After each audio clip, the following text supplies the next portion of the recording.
Hey y'all, it is the Curly Stitcher. I am finally back for another episode. Long overdue. I Last time we spoke, it was sometime in July. I was getting ready to go on vacation, which I went, had a great time, all the good things, came back, and you know how life is. It just keeps on keeping on. So, I'm finally back with another episode just to give y'all an update on what I have been working on. I hope things are well with all of you. We are surprisingly having some semblance of a fall, early fall, autumn run through Texas right now. So the last couple of mornings we've woken up to upper 60s. This morning it was lower 60s in Fahrenheit. I think this morning it was 62 Fahrenheit, which would be roughly 17-ish Celsius. So really, really, really nice weather, but the sun's out. It's really, really pretty.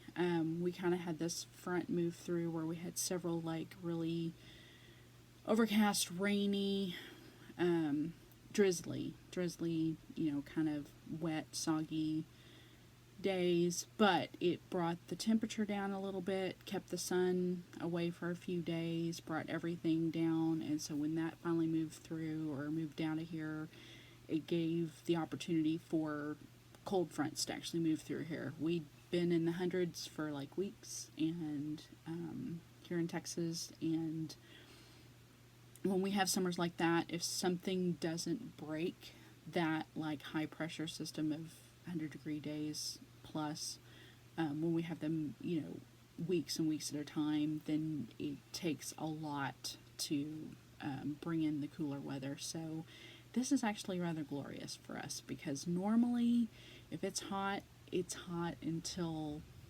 basically it makes or breaks Halloween, the end of October. So to have this early on in September and actually have nice cooler weather where you want a nice warm cup of coffee or tea is really kind of nice and comfortable. I've got all the windows open today. That's always a great thing for me personally, just to get out or get the fresh air in the house. The cats love it because right now this room is open, but they are nowhere to be found because they are all, the feeder just went off, so I think they're currently having a snack. But if they come in, they come in, but they will probably leave again because the windows are open, and they enjoy the smells and seeing their little stray cousins running around the neighborhood, and squirrels and birds and all the good things. So yeah, and the weather was so fantastic this morning. This was the first time in this second part of the year where I've actually took a trip around the lake, the Shoreline Trail. The town I live in is on the east side of Lake Lewisville, which is just north of Dallas-Fort Worth, and we have a really nice parks and rec department. We have multiple trails for biking, hiking.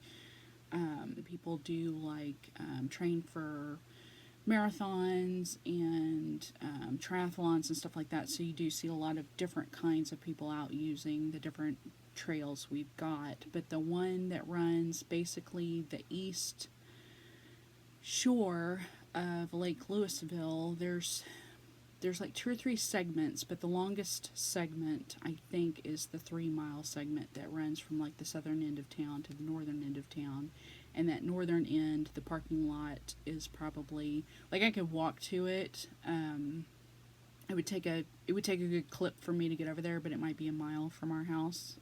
So usually I'll drive over there because by the time you walk over there and then get on the trail, you are kind of already exhausted. So just quick drive over there, just a few minutes, hop out, and then I usually, instead of doing the full 3 miles and back, which would make it 6, I go to the 1.5-mile marker and back, so that's 3 miles. So I did that this morning, so that was kind of nice.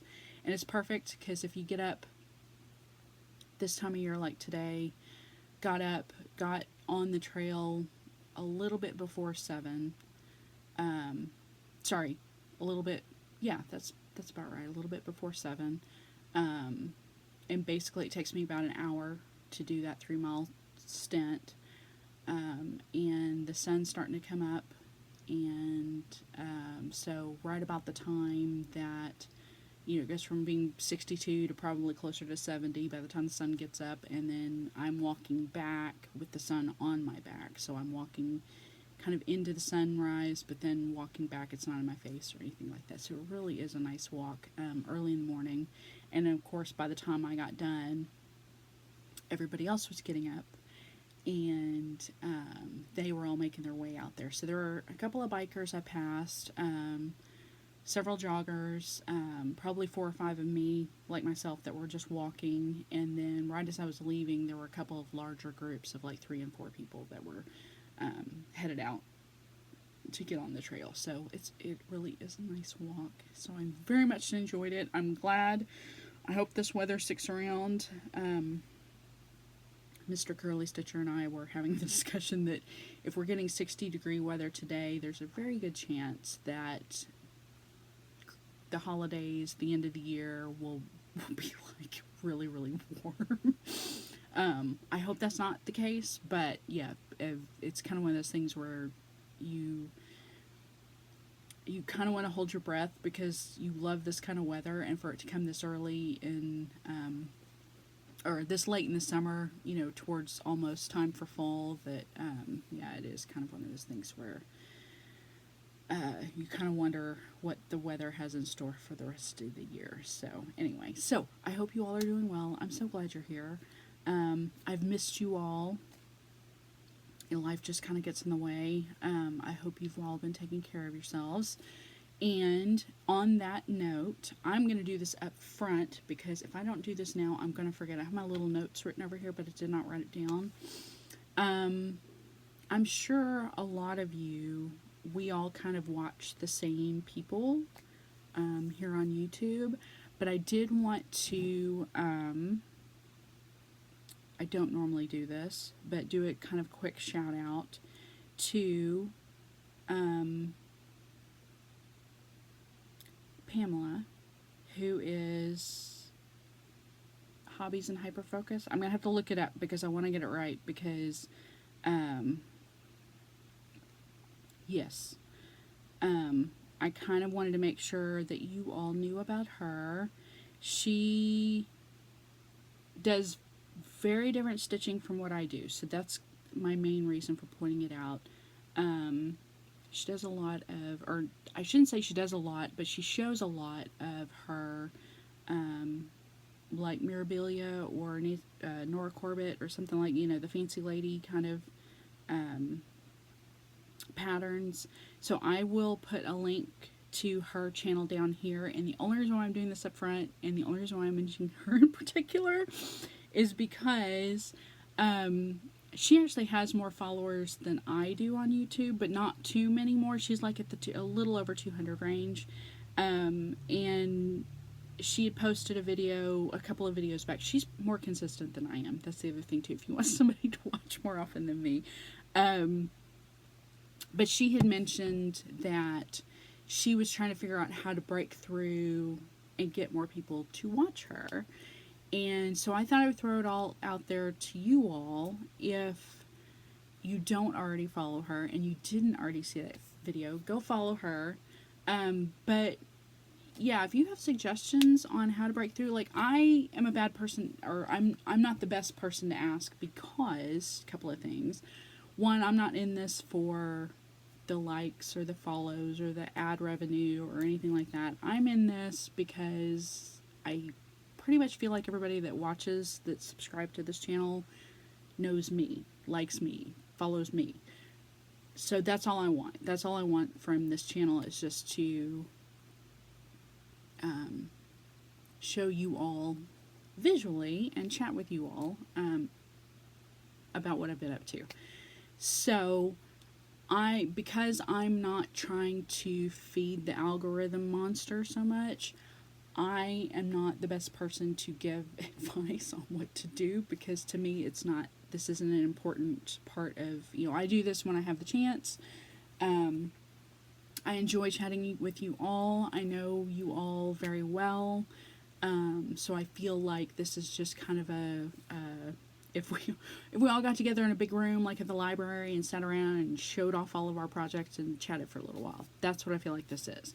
So that's what this is, and to say that's what this is for me.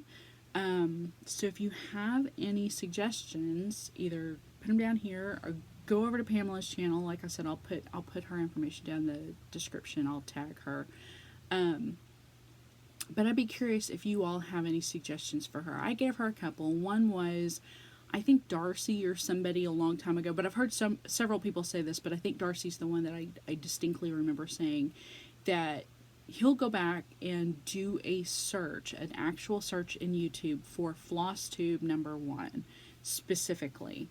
And so I told her, I said, that seems to be kind of a thing. Like, people will go back and try to find your first episode and then just, play catch up, watch you straight through. This channel for me, there have been so many iterations of that. This is not, I went from doing something silly in the beginning to doing, like, holiday vlogs to doing, like, I do all kinds of crafts, so everything's on here, so I don't really consider this a floss tube, even though I'm sure many of you would say it's still a floss tube. But needless to say, I don't know that anybody could find me that way. The other thing I mentioned to her was, if she's doing a sal, put the hashtag, people search for the hashtags or look for the hashtags. Put keywords in there like floss tube, cross stitch, those kinds of things, because those things will pull up. The other thing I have noticed here lately, I'm very particular about my social media. So, like, I will consume it quite a bit, as we've had conversations in the past about. But I don't like everything. I don't like things unless I either want them to get traction or I want to see more content like that. So I have a lot of channels that I follow on YouTube. People like Michelle Bendy Stitchy, Nitya Daybreak Stitcher, Daybreak Stitchery. There's 2 of you, and I know I got that wrong, but there's Daybreak Stitcher. I do follow her also.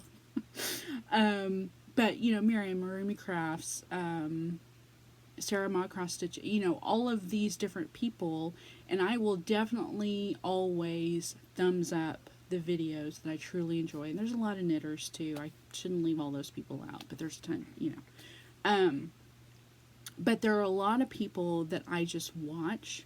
A lot of it is,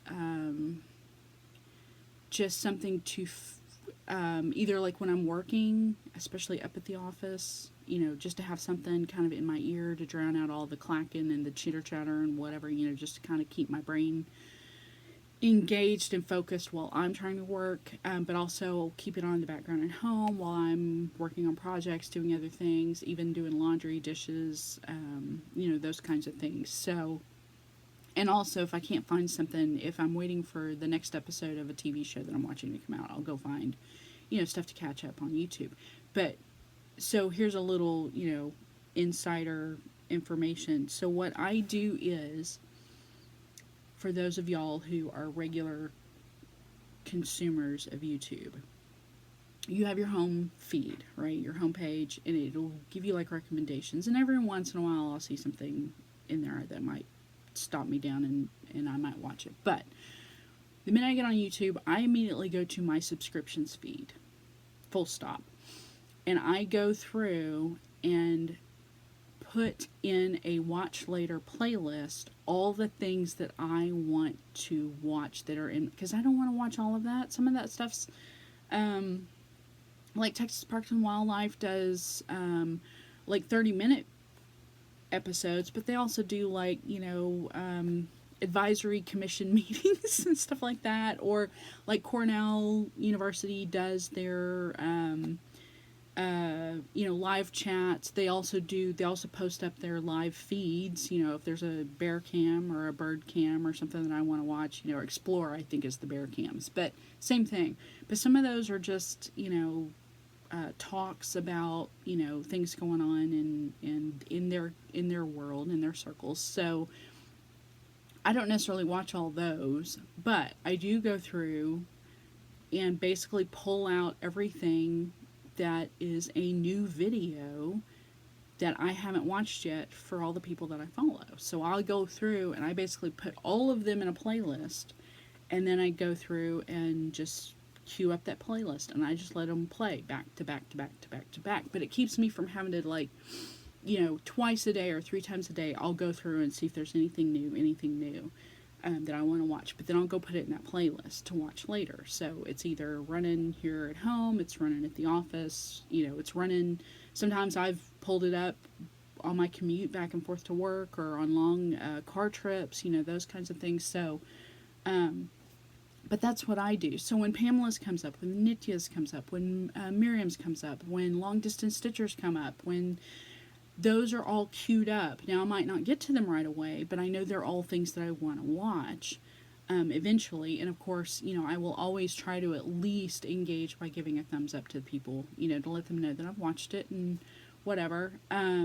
But there are definitely some too where I forget to do that, or I'm in the middle of something, or the video's ended before I've had a chance to, grab the remote or grab the, phone or iPad or whatever and do that. So, okay, so I've been talking about that for 15 minutes. So, enough of that. Go watch, go find Pamela, give her a like, go subscribe to her channel, help her out, give her some helpful hints on how to get more engagement. So, I have a feeling there's probably a lot of overlap here. I know a lot of the people, like I said, that you all are friends, I consider friends, close friends. I feel like a lot of you all are in the same circles that Pamela's in. So, we all kind of see each other. Well, sorry for all the hand gesturing. Sorry, I'll put my hands down. We are all in the same groups, like, the Twitch streams and the live, chats and those kinds of things. So I feel like I'm probably talking to a lot of people that already know who Pamela is. So I'm hoping I can give her a little bit of help, but I just kind of told her, I said, the next time I did one of these, and that was, I kind of hoped I was going to do this, the first Monday of this month is a holiday here in the States as Labor Day, and I was hoping to record that day, and that didn't happen, so here I am now. So yeah, go check out Pamela. All right, so we're going to talk about today, since I haven't seen you all since July, it's going to be mostly the rest of July and August. I definitely have some finishes I want to show you, some FFOs, and a really, really big one that you guys, I hope you all will be excited to actually get to see here. I have some whips that I've been working on, not a lot. When we get to that, I'm going to kind of tell you, you all know me well enough now, I think, that I don't have to, explain myself, but I feel like I'm going to anyway. I'm kind of on a new trajectory as far as working on projects go. Since the year's almost over and we've got, 4 or 5 months left of Stitch for Pride, that's going to be like the thing that I kind of am kind of keeping up with, so I'm happy about that. Pretty much everything else every month is going to be either on a whim, or if there's something going on, like this is Sampler September, so we'll talk about that a little bit later. But I think what I've decided is, from now to the rest of the end of the year, since I don't have any, I don't do gift projects necessarily. I mean, occasionally knitting, becomes a gift, but hardly. But I don't have any kind of pressure between now and the end of year. Of course, this is September the 8th, Sunday, September the 8th, in case you were wondering. I don't have any pressure to try to get anything done by the end of the year. So my plan now is to either work on as many things as I feel like working on. And for cross stitch, it will either be 100 stitches or 10%, whichever is more. And if I do more, great. But that's kind of my goal. That gets me at about an hour, working on a project for about an hour, and not even really that, maybe like 45 minutes, but that's a nice little chunk. And then any knitting projects I have, like most of the things I'm working on right now are either like self-striping or just, I've still got my one shawl that I've got working on. So same thing, like an hour or so many like stripes. So, but yeah, an hour seems to be like a good benchmark. So that's kind of where my brain's at right now on working on projects for the remainder of the year. I surprisingly, well, not surprisingly, I haven't done a lot with WhipGo, but surprisingly, I have checked a couple of boxes on my Patreon WhipGo, so we'll get to that here in a little bit. And other than that, I think at the end I'll talk about a couple of books I've read, in a couple of books that I've purchased, just an FYI. So, let's get started.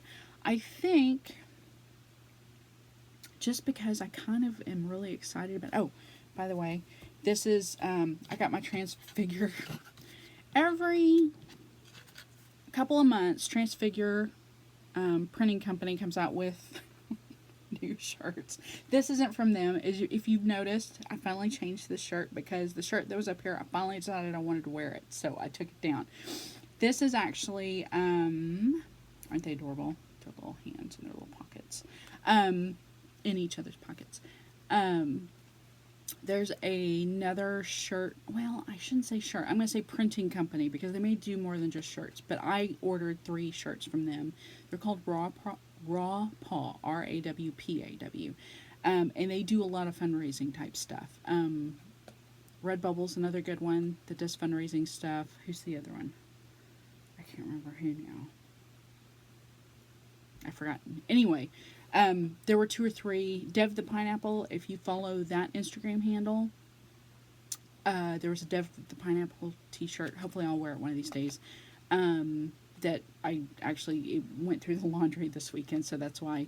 But this one I decided I wanted to put up because it's really cute. And my shawl with Jazz's yarn looks really good with it too. It's like matchy. So anyway, so yeah, Transfigure, I don't know if you want to scan that or not, but if you're interested, if you don't know how to reach them, but they're all over Instagram too. But yeah, they did a Brat summer shirt, and then and this one, I got that one too. And a button that I'm actually turning into a needle minder as we speak. It's over here somewhere. Sorry, y'all, I just bumped you. Yeah, it's over there with some E6000 on it and a magnet. So, yay, I'll have that for later. Well, here.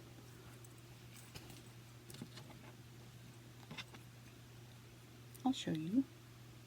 Woo, focus.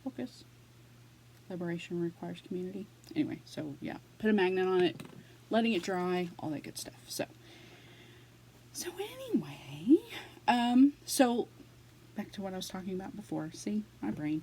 I think I'm gonna start with the big thing that I finished. That was kind of my, if y'all ever hopped on, saw that I was doing my Friday lives, and I may have to back up for this because it really is big, y'all. This is my, oh my gosh, look at the glare. There we go. Better. This is my diamond painting, y'all. Isn't it amazing? So, let me tell you a little bit about this. Oh my goodness gracious. So this is a, I say 18 by 24 poster frame. So like if you had like a, poster frame. If you can tell, that's the top. There's actually, I don't know, 3/4 of an inch there. And then here's the bottom, and there's another 1.5 inches right here. What I ended up doing, and I feel kind of terrible about it, but this is kind of the way it worked out. Okay, so I said 18 inches across. I actually had to trim off 2 columns of diamond drills on each side, and it fit perfectly. And then of course I had extra room. So what I ended up doing was, and you're not going to be able to tell, you're not going to be able to see it, so I'll tell you what I did. I took black fabric and I actually covered the edges, the top and the bottom, just to cover them. And this took my perfectionist brain for a wild ride, because this was not easy to do. It was, so what my original plan was, I had bought these. I'm going to lay this down for a minute here. So these are, there's a top and a bottom, and I think when I showed it on Instagram, I finished on Instagram, I actually still had it hanging on this. They're magnetic. They have magnets, and they just stick together, and they clip. Well, because of the size of this piece, the weight was a bit much for the magnet, for it to actually hold. So then what I ended up doing, and I can't even get this open now, I actually stuck this on the top, on a section of the sticky that you would put the drills on, and this actually stuck to it. And so that kind of worked for a while, but it was so heavy that,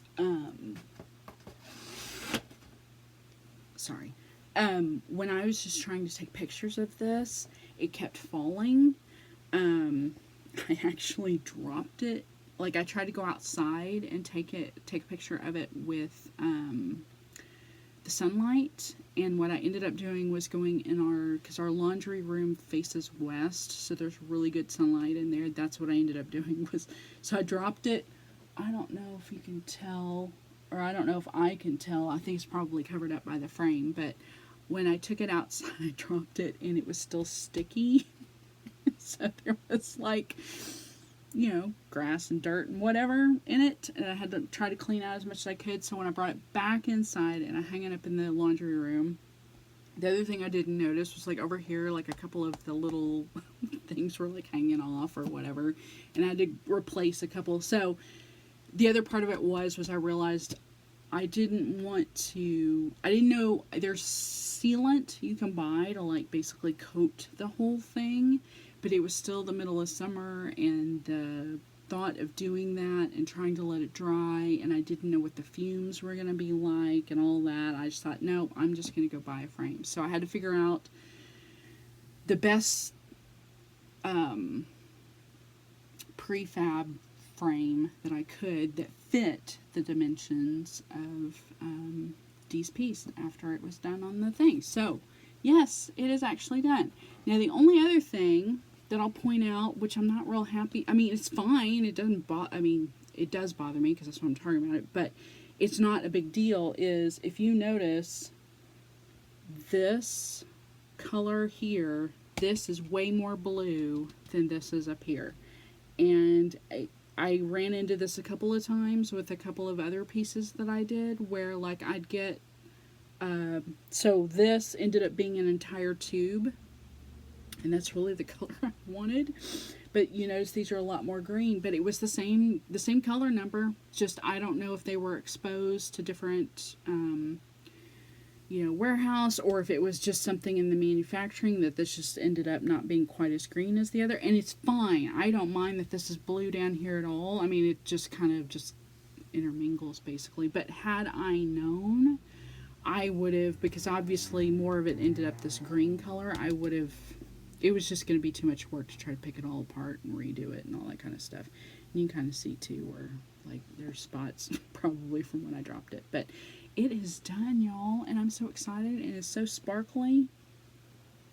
This was absolutely a joy to do, and I think Dee said that he's trying to stitch it up in time for a art show, I think, or something. Stitching up his version of it, and I think he realized there were some little fiddly things that he wanted to change about, like the arch and stuff like that, but I'm totally happy with it. It is absolutely amazing. So, yeah. So that is my finished Know Thyself. I would still like to stitch it one day, maybe. I thought about, I'd like to take some of these motifs and do something smaller with them, but I'm like mulling it over, like things that I want to do. So I gotta figure out exactly what I want to do, and figure out like dimensions and stuff like that too, because the ideas that I have to do, like I'm like, this is a really good example. I really love crossing crafts, doing cross stitch on diamond painting, or somehow incorporating knitting and diamond painting and cross stitch and that kind of thing. So I have some ideas, but like I said, I've got to mull them over. I need to figure out dimensions and stuff like that. And also, I think I mentioned previously, I would like to do another one of the Pride unicorns that Dee and Kari have done. I have my Trans Pride tapestry started, and as much as that is the one that I think would be the easiest to make this work, just as far as, because I'm gonna have to alter some things in order to make it fit. The width of this sheet is only so many inches, and I don't, it's not going to be easy to do, and I don't want to try to do multiple pieces and try to fabricate some way to overlap. I don't want to do all that, so I want to try to get it to fit on one single sheet. So but their latest one, the Progress Pride tapestry, that's another one that I think I might be able to do as well. But I am going to have to do some tweaking on it too, and I'd like to discuss that with Dee and Kari before I do anything. So, and they are really, like, if y'all never just had a conversation about anything really, but with them, they are absolutely fabulous human beings. So, but yeah, so I think that's what I want to do. I want to do another one. Gotta decide where to hang that up now. Kind of excited. As you can see, it's rather big, but I'm sure I can find wall space somewhere hanging up. But yeah, absolutely sparkly. So that was my big finish, and I was so excited about it. And thank you all who came to either a YouTube live, or I think I maybe did one Twitch live, maybe. But thank you all for being there, because I feel like all of y'all are a part of that project as well. So that makes me happy, because I know, my friends contributed to helping me finish that project. So it is absolutely fabulous. Okay, so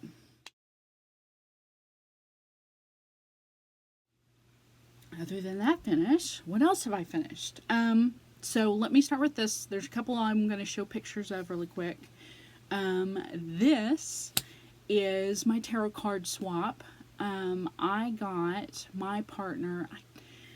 Okay, if any of the rest of y'all participated, did Michelle assign us as like true partners? Like, my person is going to like reciprocate back to me, or does she do it round robin style? The reason why I ask is I realized I was probably one of very few people that actually got mine done. So the deadline, so when did Michelle do that? Like in March or something?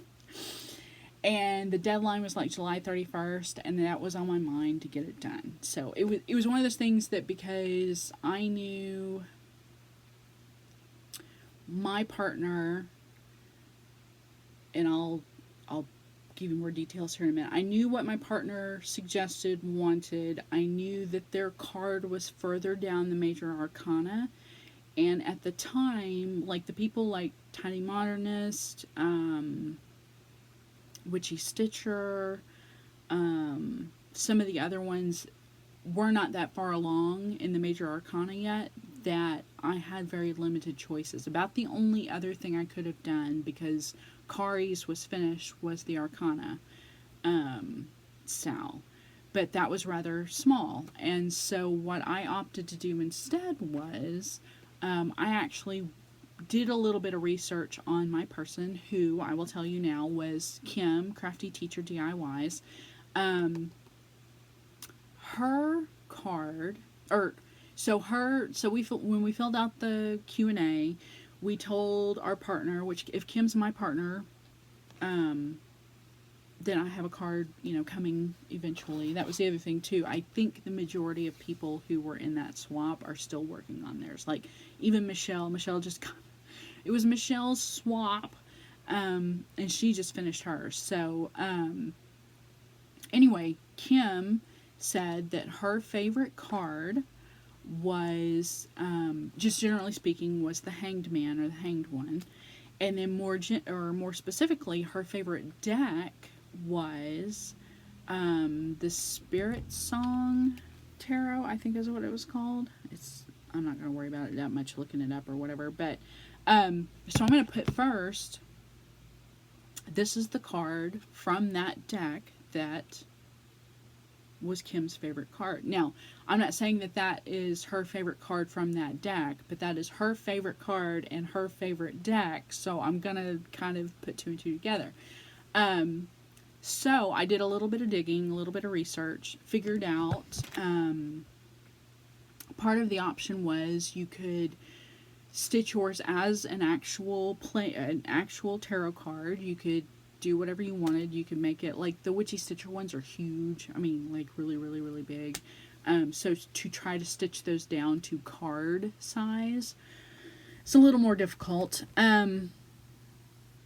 But so what I ended up doing was researching the deck that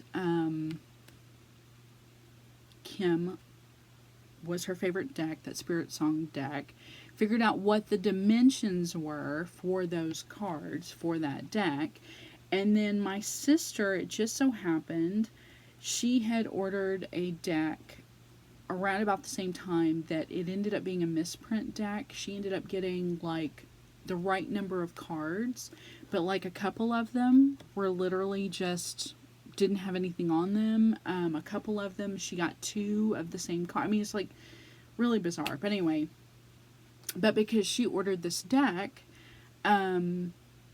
she couldn't do anything with it. She couldn't use it, and it just so happened too, although these are really pretty cards, she just didn't like the color scheme. Like the color scheme in the pictures was much brighter, more vibrant, and these were a little more muted in person. So she sent it to, she sent me the deck and said, I'm not going to use these. Or she asked me first, she said, what would you do with these? Like, I'm not going to use these in my practice. What would you do with them? And I said, well, they'd be great for like crafting. And I knew we were doing this thing. And I said, you could either use them for journaling or,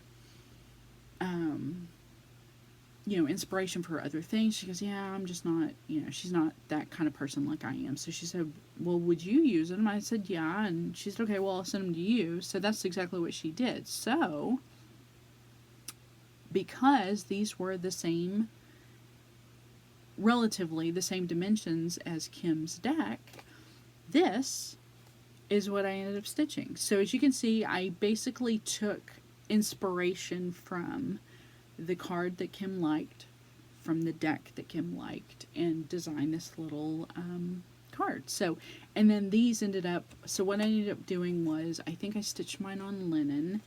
I ended up ironing on interfacing, make it a bit more stiff, but also to like seal those threads down. And because I knew when I started trimming the linen was going to fray a bit. And then I think, honestly, I just ended up using glue stick, and then sticking it. But yeah, so basically the card itself, the stitched portion was like the interior of the frame. So, and it turned out great. It turned out really, really, really cute. So that's the one that I sent to Kim. So that was a finish.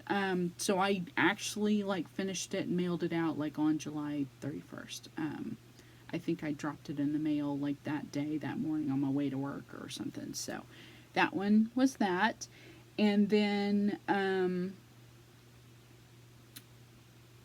as part of Pixel Pixie Cross Stitch, her market releases, whatever I don't know what the virtual market is here in the fall, but one of her market releases was one of the cat. There was a zine of a bunch of cat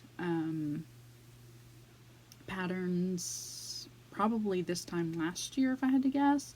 And her pattern was one of them. So I thought because she was getting ready to release it during market this last go round, I thought I would stitch it up really quick. And the cat, I did change. It looks gray here, honestly, but what I tried to use was a color, I think it was Forbidden Fiber Company, but it was called Obsidian. That it's basically, it's almost like a brownish black, because that's kind of our little tuxedo cats. That's, if you have a black cat, if you ever pay attention, black is not actually a cat fur color. What it is it's so dark brown that your eyes and the light just kind of play tricks on you to make them look black. But yeah, that's how our tuxedo cats are, is they're kind of a so deep brown that they're black and white. So that's what I ended up doing. All the colors that I used were Forbidden Fiber Company. The linen was an ornament cut that I got a long time ago, I think from like Fire Poppies or somebody like that. And then the rickrack was part of a trim, bunch of trim that I had. And then the ribbon, when I took a picture of it before, I think I posted with our female cat, May, took a picture with her. I didn't have the pink ribbon on it yet, so it's just tied on there kind of like a, like you would like a present or something. But, and then, yeah, it's a pillow. It's stuffed, but it's a pillow finish to where there's just like that envelope, so like I could, pull the stuffing out of there if I wanted to, but I'm not going to. But anyway, so that's my little pillow finish of that.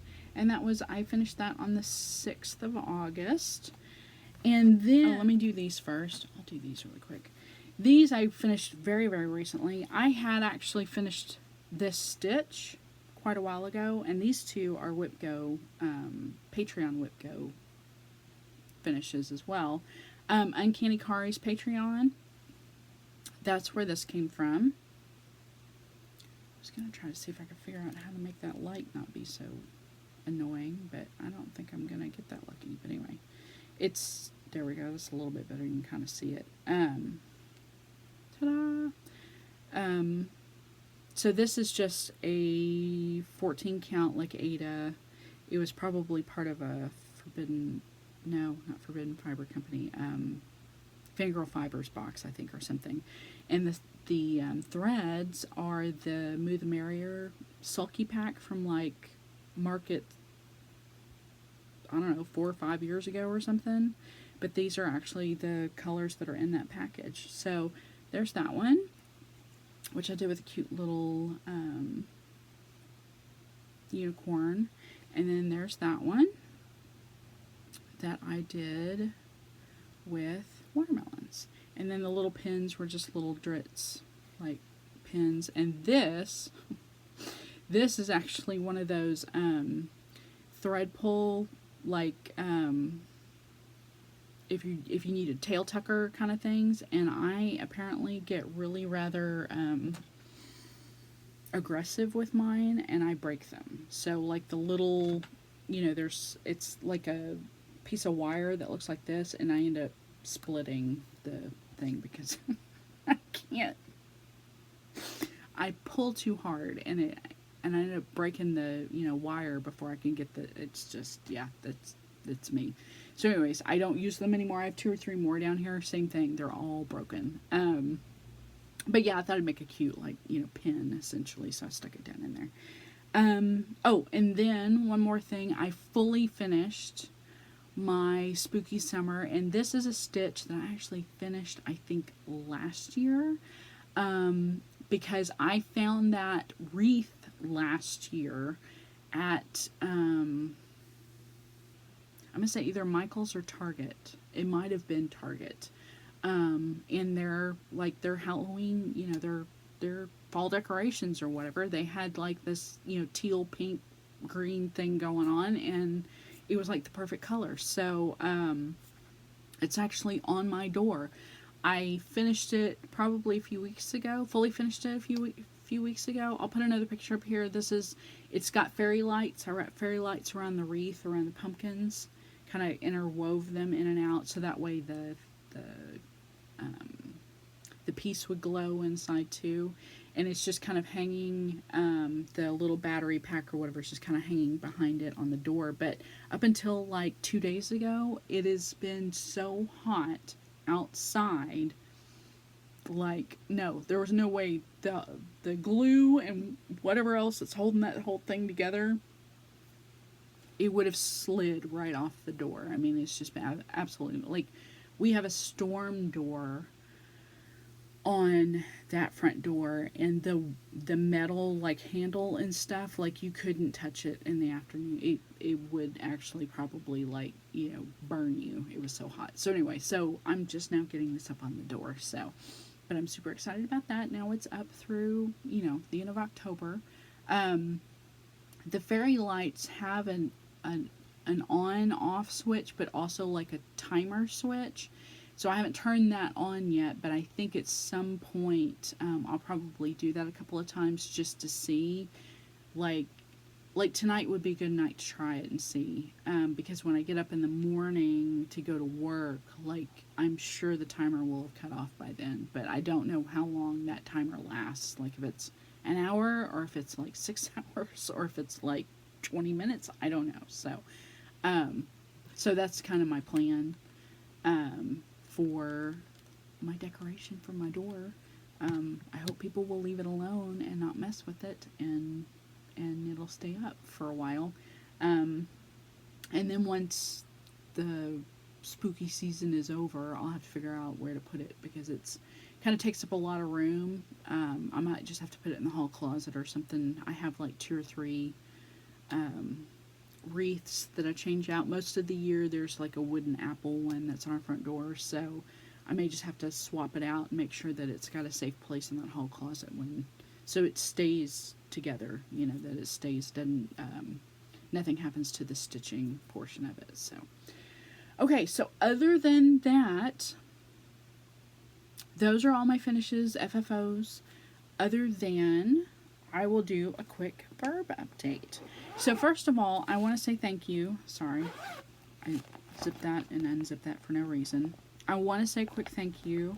I actually had a purchase. So thank you to Lisa, who purchased, I believe, the heron pattern. I'm so appreciative. And I did put up a like an accountability post that's public on my Patreon. I think this is the one she purchased. So thank you, thank you, thank you. What I ended up doing was, so I could make the contributions to each more even, I went ahead and doubled it. So instead of splitting it 250, I went ahead and did 5 to each. Doubled the donation to each, and then when I donated, I also rounded up, so like covered like their credit card fees or what, their processing fees. So that was taken care of right at the end of August, I think, because I had intended on doing this like Labor Day weekend, and since I didn't get a chance, I was trying to make sure that was done by the end of the month, since it was purchased in August. And then, so yeah, I'm just now telling about it now. But yes, it is the accountability post. The 2 emails are up over on my Patreon as a public, like, posting, so anybody can see it. And with that, the August, or no, this is actually the July bird. So let me go back to July for a minute. So, June, I did the mockingbird. See if I can find it in here. Here it is. June, I did the mockingbird, which was our state bird for Texas. So for July, I thought I would do, and I'm sorry, I tried to iron this and the linen still, the hoop marks didn't come out. This is the scissortail flycatcher. Now, you can't see the scissortail on here, unfortunately, because he's just sitting on a little chain link fence there. That's better. As I say, I was trying to get the window out of there. But this is the Oklahoma state bird. So because of that, if you didn't catch it already, because I posted it up on, I have a separate Instagram for like my designing. And I'll post that down below if you don't already know about it. But for July, because it was the Oklahoma state bird, also because if you notice, there are very few stitches. I think the total number of stitches for this entire piece is like 256 or something. I'm not joking. Because it was such a small pattern, and because Freedom Oklahoma was one of the company or organizations that I was contributing all of my monthly, pattern fees and whatever to, and my own personal support of each month, I thought I would make that one free. So the July pattern, if you go to Patreon, you should have a link where you can get it for free. Now, it's still on Gumroad and it's still on Ko-Fi, and if you do those, there is a fee there. But I thought as long as it was in one place for free, you should be able to get it with no problem. So I will also try to remember to put that specific Patreon link. So I would just put the link to the pattern, but I kind of want to make sure the Patreon thing's working okay. Like, because it's my Patreon and it's my pattern and it's like it's hard to be an outsider to see that all the things are working properly. So yes, also Lisa, when you bought the pattern, let me know if you think about it. Just let me know that all of that worked out okay. You were able to get it okay. You didn't have any issues. I'm trying to make them Pattern Keeper compatible, so I hope that if you use that or Markup RXP, hopefully that works as well. But I just hope that, because I can't determine if things are working for the rest of the public the way that they work for me, because this is all my doing. So all the links work for me, of course. So anyway, so that was July. So August, I'm actually going to put a picture up here because I finished August and I was actually so proud of this bird and my stitching that this bird is hanging up at work. So this is the crested caracara. This happens to be one of my favorite in person, like seeing the bird in person experiences. We used to go to the Gulf Coast every year in like October, November-ish, because the whooping cranes, if you aren't familiar, they're huge, like 6 foot tall birds, like ginormous. If you've seen a sandhill crane, think that, only bigger still. They are huge. They migrate from our Gulf Coast, like from Texas, Louisiana Gulf Coast, all the way to like Canada, like Lake Michigan, Wisconsin, that area, and back every year. So they, what we were trying to do is catch them when they were down here, because what they do is they come down here and they stay the winter, and then they nest and breed, hatch their eggs, whatever, and then their migration, they take the young ones back up to Wisconsin, Canada, that area, for Michigan for the summer. And there are stops along that migratory path back and forth. Like there's several like fields, big fields like in Nebraska and Kansas, where they stop to eat and that kind of thing. Okay. All that to say, the whooping crane is it's not the August bird. But we used to do that every year before the pandemic hit. And before, I've already forgotten the name of it, Hurricane Harvey hit the Gulf Coast really bad several years ago now. Prior to that. So we would go down every year to try to get a shot, see if we could see the whooping cranes. And I think one year we did, but they were way off in the distance. Anyway, but while we were down there, we saw these gorgeous little, I say little, they're raptors. They're pretty big birds. They're like, eagle-sized birds, but caracaras. And they actually, our Gulf Coast in Texas is as far north as they come, because they are actually all over like Mexico and Central America. So we saw these, and I had never seen one before, not in a habitat, not in a zoo, not in a, refuge. I mean, this was, and they were sitting on a street lamp on the, just along the shoreline, and I couldn't believe it. And so, yeah, and by these pictures, I hope I have the pictures up now. We think that this is a breeding pair, so, or a mated pair. So you can tell they're monomorphic. You cannot tell them apart. If they are in fact male female, together, you can't tell which one's which. So this was the bird that I chose for August. I was so excited, and the fabric I chose was a mislaid pages fabric that was out of a birb box, I think from last year. So it's a real pretty sky blue, bright blue color, which was just perfect as far as I was concerned. And I did end up stitching this one 2/2 because I like the fuller coverage for this. So some of these birds were smaller and more delicate, so I did one thread over 2 stitches, or 1/2 stitching.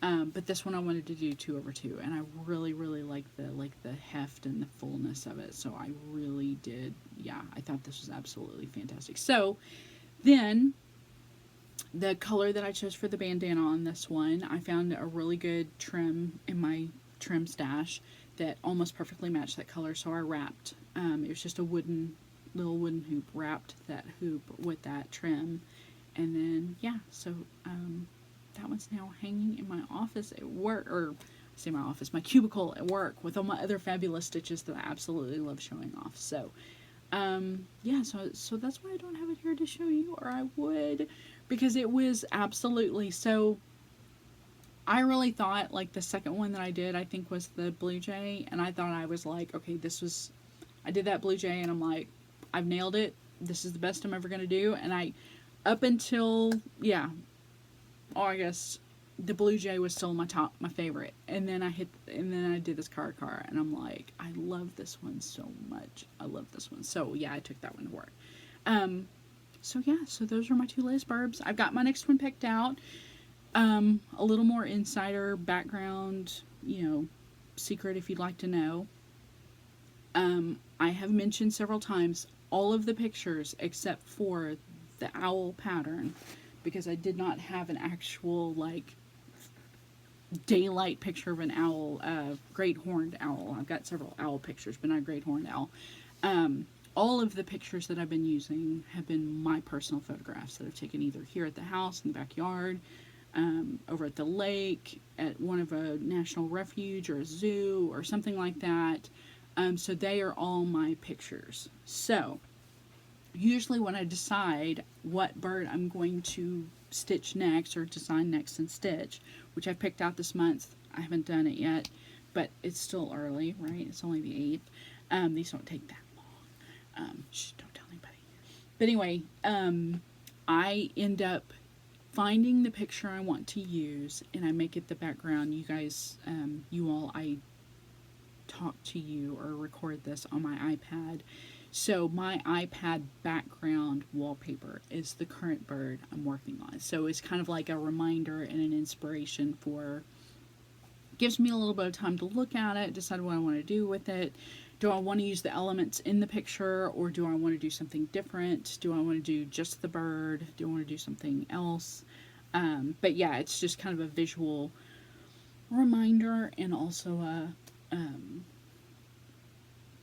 inspiration, I guess, for my design. So on my iPad right now, behind the current camera visual, is the next bird.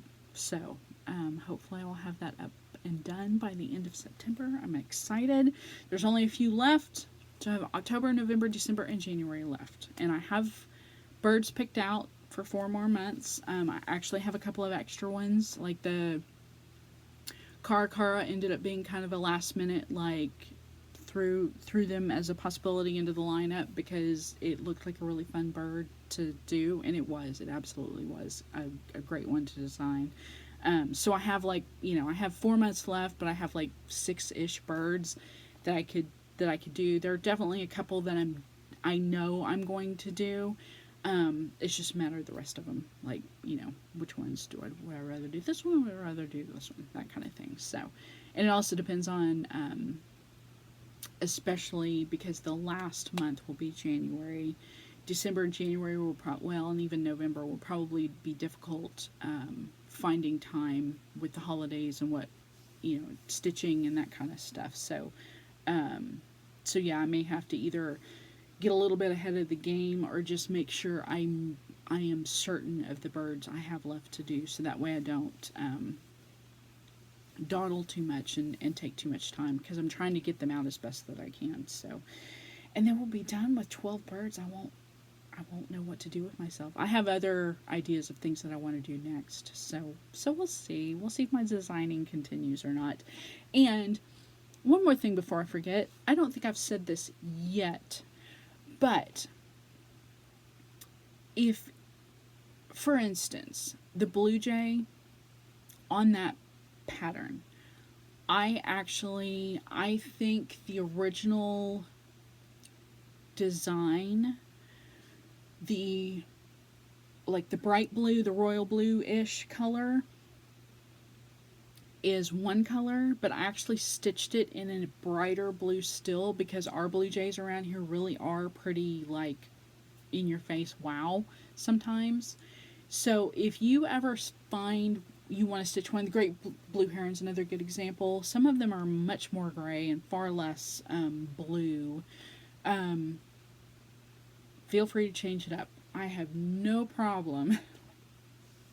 But to that point, the larger point I wanted to make was the bandanas, make them your own. If you want to put polka dots on them, if you want to put zigzags or fringe, or if you want to put beads on them, or if you want to, make them just a different color, if you like this color green instead of that color orange, I mean, do the bandanas what you want for sure. Do not, they're only there as a suggestion. And the colors that I'm choosing, I'm trying to just mix it up and make sure there's different colors represented, but also try to make something that's enough of a contrast that you can tell that the bird is wearing a bandana. So do not feel that you have to do it to the letter, because to each his own. And honestly, I know that there are widely varying degrees of different feather colors within a species of bird. I mean, that's just a part of biology, generally speaking. So okay, so next thing I will talk about really quick is the few whips that I've worked on. These are not in any particular order, but these are, I haven't worked on a whole lot, so I'm just kind of run through the things that I've done. I'll start with back when Dee had their procedure in July. They had mentioned that Thursa Priscilla Dawes was on their radar, and that they wanted to start it right after their procedure had ended. And so everybody, I think the vote or the poll was put out there as to what version he should stitch. So he chose, I think, the goth version. I'm almost positive about that. And I think everybody who had the pattern or was working on it was kind of stitching in solidarity. So there is where I got on mine. Got some of that fancy turkey done. Definitely got, okay, so when I started this, so I bought this right after Kansas City Girl in Colorado World, right after she had released it. I bought it almost immediately. It's probably going to be the only big, huge sampler like this that I will ever stitch. But it was so cool because she'd done the muted version, which is the faded version on the front, but then she'd also done the brights version, which was the original, like you could still see the original thread colors on the back. So that's the version I chose. And when I started it, I'm telling you, however many years ago that was, all I had was these little flowers and a couple of these triangles maybe. So I have done that much more. Started that big flower basket thingy there.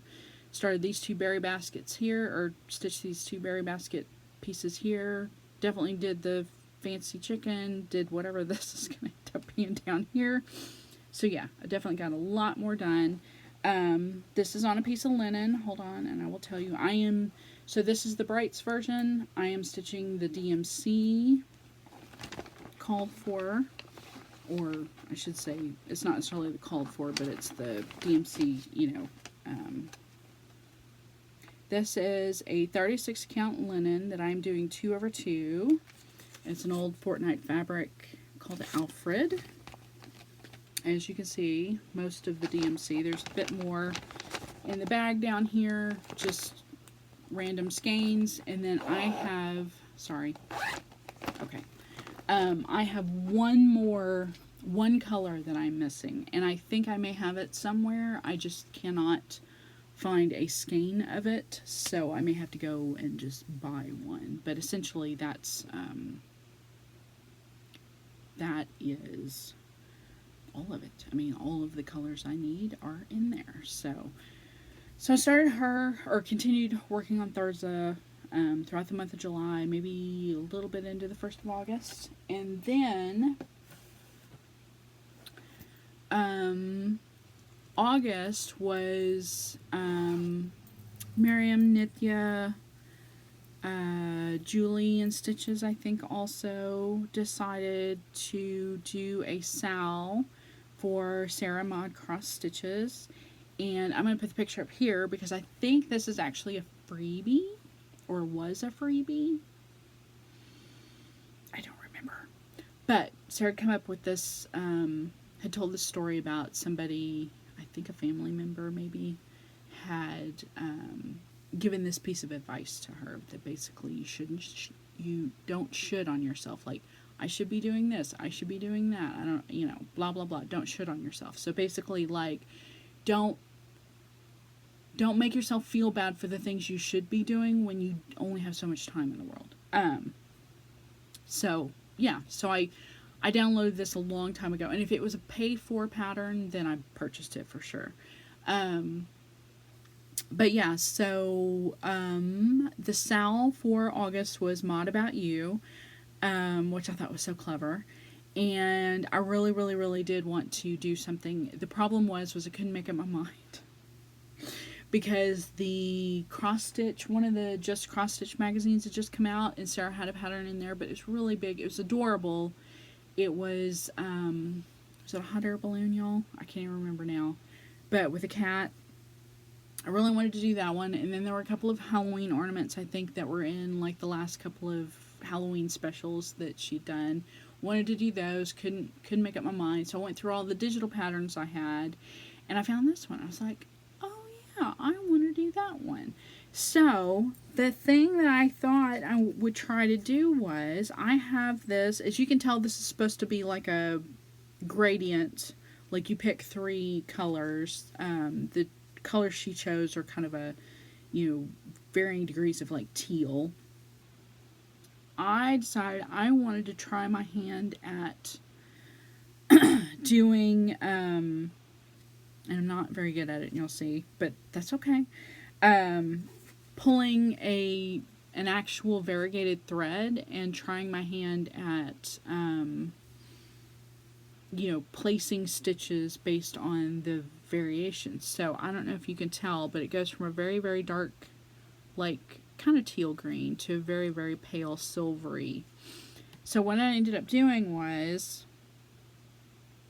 I found one repeat of the thread. So this is from the silver, kind of the midway, all the way down to the dark, right? Hopefully you can kind of see that. Okay.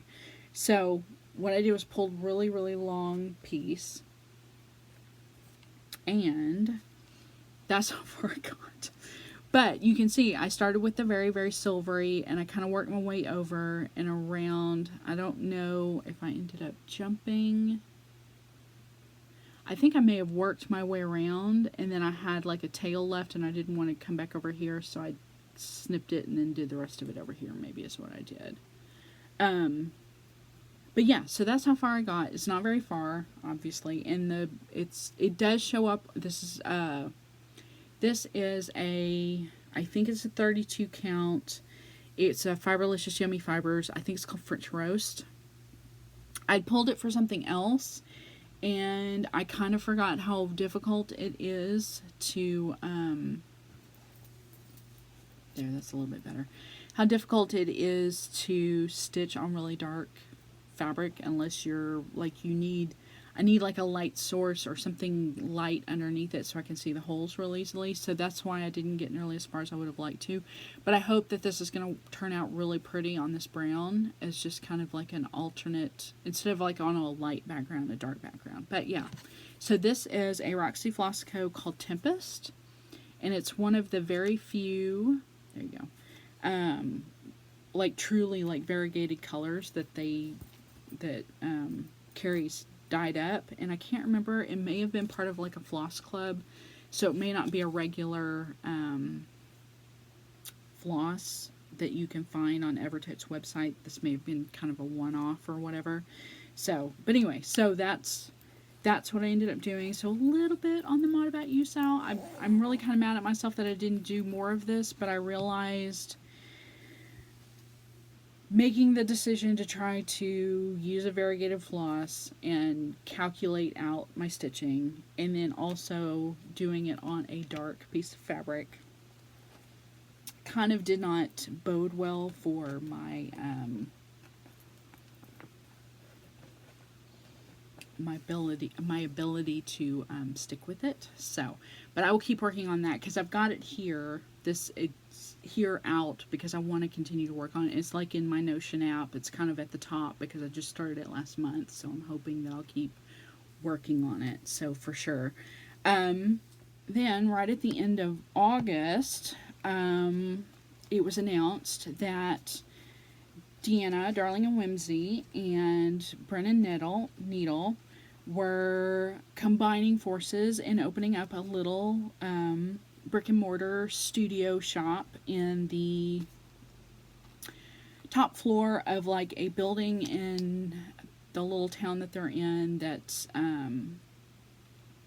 like the way Deanna explained it was like the first floor was like a kind of a permanent, semi-permanent tenant. The second floor, same thing, but then the top floor they would rent out to like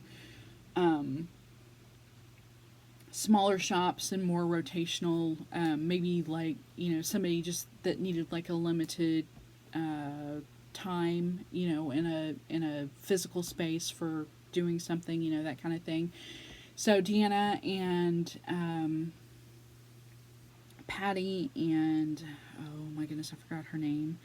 That's the other half of Brennan Needle. Anyways, they decided that they would open up this little shop and see if they could give it a go. And they did, and it's fantastic. So at the end of August, Dee surprised us with another release. And he had stitched up a little sampler for the opening of their little shop. So the sampler is the Duckworth Street Sampler. Duckworth. Hold on, because I've got the picture right here. Duckworth Street Sampler. The building on the picture is the actual, I think, building that they're in on the third floor. And then all the other little sewing, you know, the spool and the scissors and the needles and the little pincushion tomato.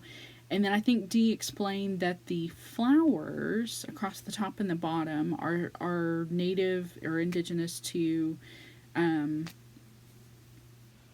Newfoundland, and so it was kind of like a carnivorous poisonous plant or something. So yeah, that was kind of exciting too. So I got started on this over basically Labor Day weekend for Sampler September, and so far, as of right now, this is where I have, sorry, do this. That's where I'm at. Sorry, I'm trying to hold a, so this is one of those like hoop stand things, so that's why it's like trying to hold up something behind it to block the light out in the window. But that's what I've got so far. So, these apparently are terns that are local to that area in Canada. And then, like I said, the carnivorous plant there. And then Brennan nettle. And then, of course, open this year, 2024. I'm hoping I have this finished here pretty sure. I mean, I hope I have this finished by the end of September for sure. I'm really like, that window's driving me crazy a little bit. There we go. That's a little bit better. Just hold it down here out of the way. So yeah, so when Dee released this, it was basically kind of an exclusive, or it is an exclusive to Brennan Needle. You have to purchase it from them. And at the time, all the colors in the chart, I think there's like a DMC equivalent and then the Brennan Needle, they only had these two colors available, so I went ahead and ordered them. This is Sprung Greenhouse, the white color, and this is called Lassie Moggs. All their names are like Newfoundland, like colloquial, like terms. You know, like if you're local, you get the inside joke. So since there were only 4 other colors, I decided to go in my Roxy Flossico stash, and so I pulled the remainder. This is Sargent. This is Outer Space. It's almost black, but it's like a blue black, like a navy, really dark navy blue black. So that's my dark. The pink is Maraschino. And then the blue, this is actually an old, like this is a one-off. They're not doing this again, but it's variegated, which the building in Dee's pattern, the Brennan Needle floss that he used was also variegated. So I wanted to make sure I got a little bit of that in my building. So this is Royale Plus. And again, this was, so you can see, this is like a really old Roxy card. So this was Royale is a color that I think is a regular. Royale Plus just happened to be more variegated, I think, so they kind of made it like a one-off, and it was in a floss club also. So these are my colors, and I'm so excited. And this is not a very big pattern. This pattern I think is like 3,800 stitches, so yeah, I'm like a third of the way done or something like that. I'm really super excited. And yeah, I'm with my little plan of doing like 100 stitches or a day. I'm well on my way to definitely, I'm hoping I will have this done by the end of September. So super excited about that. And then the only other really whip that I've been working on cross stitch related is my Stitch for Pride. So if you'd like to see where I'm at on this, and I've been keeping up with the learning, I pretty much do the learning. That's just like a given. It's just a matter of, you know, when I get the stitching done. But I am more caught up than, you know, then I'm pretty proud of myself that I'm pretty much staying caught up. So here it is. I'll try to move this over a little bit just so you can see all my, I kind of had this wound back around this way a little bit because I'm working over here now. But so January, February, March, April, May, June, July, August. So I've done all the learning. This is, I've already forgotten her name, but she's an Afghani textile artist. It was a very interesting learning because a lot of her stuff was like quilts, quilting, embroidery, that kind of thing. So, and a lot of her projects were about women, Afghani women.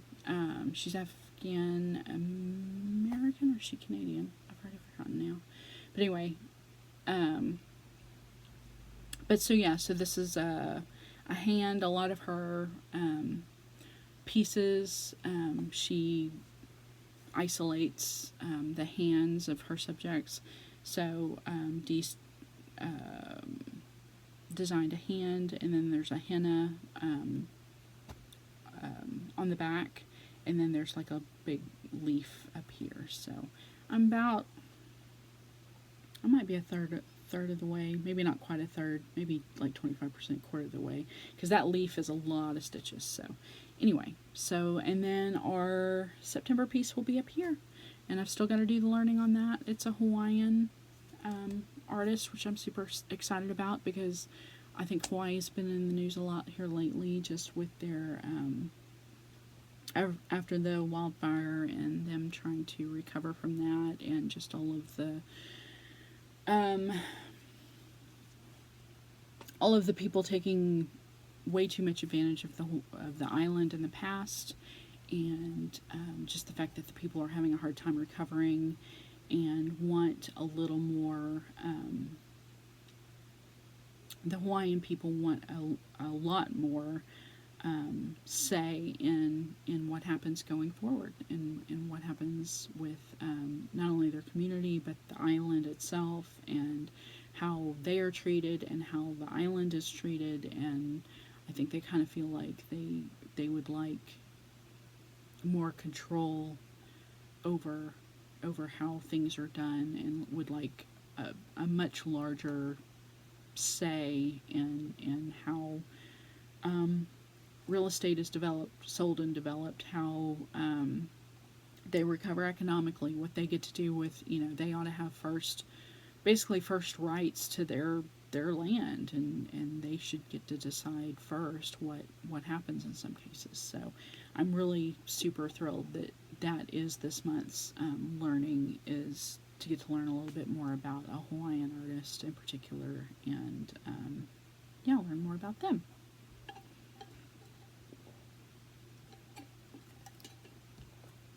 Okay, so that is all of my cross-stitch whips. Really quick, I'll do the quick rundown of my knitting if you're interested. So, just as a start, way back in July, last we spoke, I mentioned that I had started another boneyard shawl using Knitting Nurse Jasmine's yarn. This is the yarn, still the second skein, still in the skein, but this is how it's wound up when I wind it up in the ball. I was doing another boneyard shawl because last time I went on vacation the previous year to the same part of the country, which was the Pacific Northwest, I had actually taken my other boneyard shawl with me and finished it while I was up there. So not that I thought that this was going to be done, but I knew it was a really nice knit to work on, because I don't keep progress screenkeepers on my project.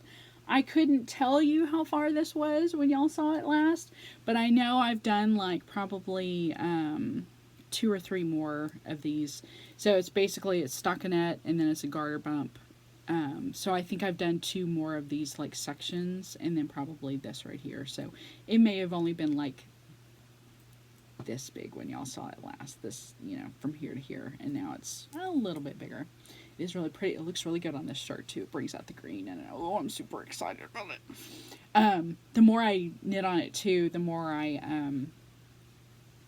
reminds me of, if any of you all are as old as I am and you are a child of the 80s, and you'd go to the roller rink and they'd have the black light on and everybody would like glow in the black light. That's what this kind of reminds me of, just in the light itself. So I'm really, really super enjoying this.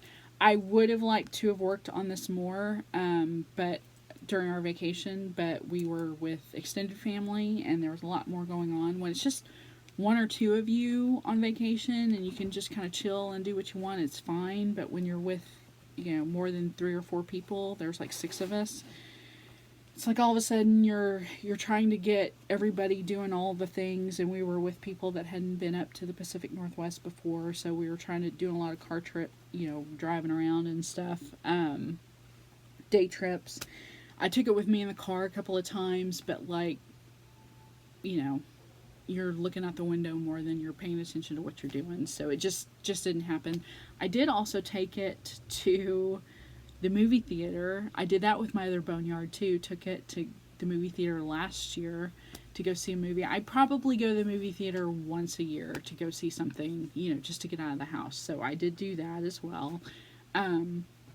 So there are a few rows, and I think there's actually one of the garter rows is, like basically the previews when the lights are still kind of up and whatever before the movie actually starts. I want to get better at knitting without looking. But so here's a little bit of background about my knitting journey. When I first learned to knit, I taught myself to knit, and I taught myself to knit incorrectly, but the fabric was coming out correctly, so there was no reason to fix the problem until I started getting into more intricate stitches and realized because I was knitting incorrectly that I couldn't follow someone watching them knit the same, some complicated stitch because my needles weren't going in the same direction. I wasn't wrapping the yarn the same direction, all those kinds of things. Okay. Fast forward, just here in the last probably year and a half, I finally figured out all of that, and I'm now actually learning to knit properly. Now, I knit continental, which means instead of throwing with my right hand the yarn, I pick with my left hand. So I basically, because I learned to crochet first, I hold the yarn with my left hand and I pick it. But I've now learned how to wrap the yarn in the correct direction, put the needle in the loop the correct direction, and I'm still getting the same exact, fabric. I'm just doing it the correct way. So now that I'm learning this all over again, I was really good at my old incorrect, weird way of knitting. I was really good at knitting without looking. I'm having to retrain myself. I'm getting there. I'm getting really good at it. So I'm hoping eventually I can go to the theater and knit in the dark. But until I get really good at it, I can't do that just yet. But so that's a little bit of that. So I did a little bit of my boneyard. Then this is a little bag. Actually, this is kind of a finished object. This is a little bag I sewed. It's a little drawstring bag. I purchased, and I'll show you mine here in a minute, but I had purchased some yarn for a friend, a couple of skeins of yarn. It's, actually I'll show you the band first because it's in here. It's a company called Geektastic Fibers. They do Pride.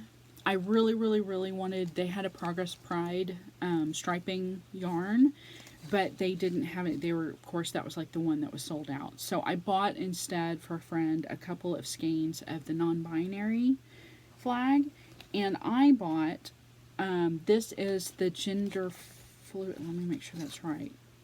Yeah, gender fluid Pride flag. I just bought myself one skein, but I bought 2 skeins of the other for a friend and sent them.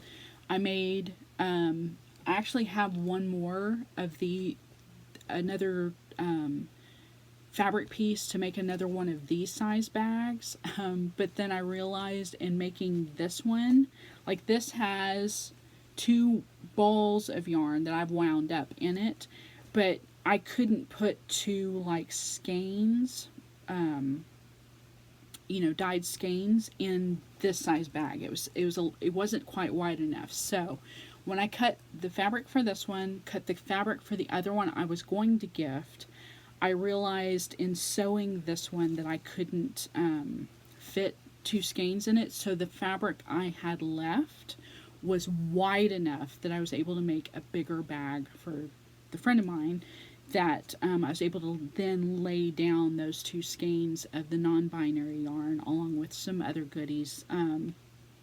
They've been going through a lot, and I just wanted to let them know that I was thinking of them, and that, I appreciate them, and that they, I hope that they were doing well, and they received it, and they were very happy, I think, with the gift. So anyways, so in all that, I had gone ahead, because I wanted to try to make myself one too. So I did. It's really cute. Has little paw prints on the inside. I had to, the sides and stuff don't look that great because I had to figure out how to do satin stitch my sewing machine stuff, so it took a minute. The one I gifted looks much better. And like I said, I do have enough fabric to make one more, which I think I will, just because. I mean, it's cut. I can't really use it for much else. But this is what I've done so far with my gender fluid yarn. So this is going to be a Musselburgh hat. And this is in the very early stages. If anyone, and yes, I am years behind everybody else with a Musselburgh hat. I know, forgive me. But if anybody knows anything about this hat, so what you do is you start at the crown, you knit all the way down to the other crown, and basically it's a hat that it'll end up being double knit. So you like turn it inside out on itself, and then you can like flip up the brim or whatever. So this is my first attempt at that hat. It is a little bigger than I was expecting, but I think it's going to be okay, like especially once you flip the brim up and everything. I think it's going to be alright, but it just seems really big right now, I think. And the other thing is too, because I only bought one one skein, I'm trying to pay attention to my length. What I ended up doing, there were two versions of the hat pattern. There was the full, or the original version, and then there was like, I think it's called like the low profile version that's meant to be like a much shorter hat, not quite as long. But it's nice because it's also more like a recipe. So instead of telling you, use this yarn, these needles, your gauge should be this, your swatch should be this, blah, blah, blah. What it does is it says, pick your yarn, pick the needles you want to knit it on, and then when you get to a certain length in your crown, measure how many stitches you're getting for a 1-inch swatch.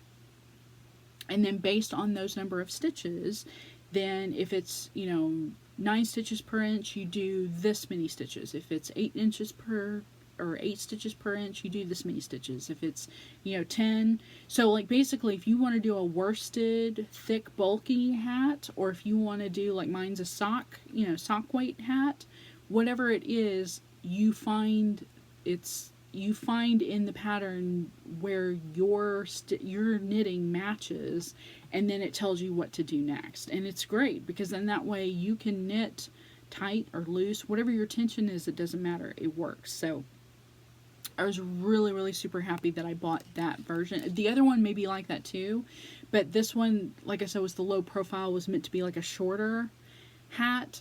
And what it was designed to do was if you only had like that one skein that you wanted to knit with,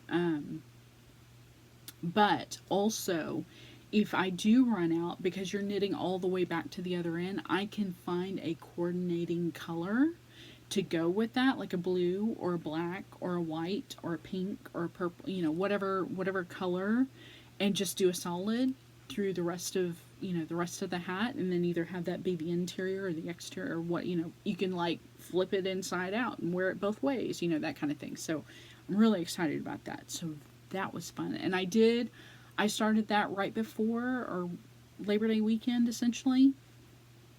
So that's how far I've got. That one's another one where I'm just going to work on an hour a day. An hour gets me like all of the colors, if I run through all the colors once, rounds. Because I think I'm at the part where I'm just doing rounds and rounds and rounds and rounds and rounds. So it's just one of those, take it with me to the doctor's office, take it with me when I go get my oil changed, take it with me when I'm, sitting in line somewhere, take it with me while I'm waiting for my groceries to pick up at the store, whatever. So that's great. And then, yesterday and today, I'm going to set that down for just a minute. I picked up, because I told you again, I'm just now figuring out how to knit the correct way. I started these a long, long time ago. These are the Pixie Dust socks. I'm going to put a picture up here. It's a pattern by Hori Bazaar. And this was, I've had this pattern for like forever, and it's a colorwork sock. So my two colors are, hold on a second here. This is one of the leftover Golden Girls, I think, minis from, there you go, Fangirl Fibers. And then this, I think, is just some kind of like knit crate, like, I mean, it's just a gray. It really is just silvery gray. Let me see if I've got both the. So yeah, Fangirl Fibers. It's called Peaches in Midair. It's one of the Golden Girls things. And then the other one, oh, it's a Knit Picks. It's a Knit Picks stroll fingering weight. I don't see. There's a color or a lot and a color number. Pearlescent Tonal, I guess is the color. Anyway, so I'm doing these color work socks with this, and I started this a long time ago, but the problem was, I think at the time, the fact that because I was knitting, because my knitting was, my knitting style, I guess I should say, my direction of my knitting was such that I was getting a much tighter gauge or whatever. I wanted to wait until I could figure out how to knit properly, because it loosened up my tension. So now I'm hoping that, and you're not going to be able to see, I've only done like the first 4 rows or something. Yeah, something like that. So you aren't even going to be able to tell the color work for a while. But now that I've loosened this up, I'm hoping that these socks are going to go much easier, 1. 2, I'm hoping that my floats are going to carry much easier. See, I've got a lot of threads here. So I'm hoping my floats are going to carry much easier because I'm carrying my yarn properly, and I'm knitting in the correct direction. And this is just here just so I know where my round like basically started. That's my starting point for my like when I'm because as a chart, gosh, I'm like fumbling here. This is a charted color work pattern, so in order for me to keep track of where I am, this is the starting point of my chart as I'm working around the sock, so that way, that's all that's there for right now. But anyways, that's a Hawaii Bazaar pattern.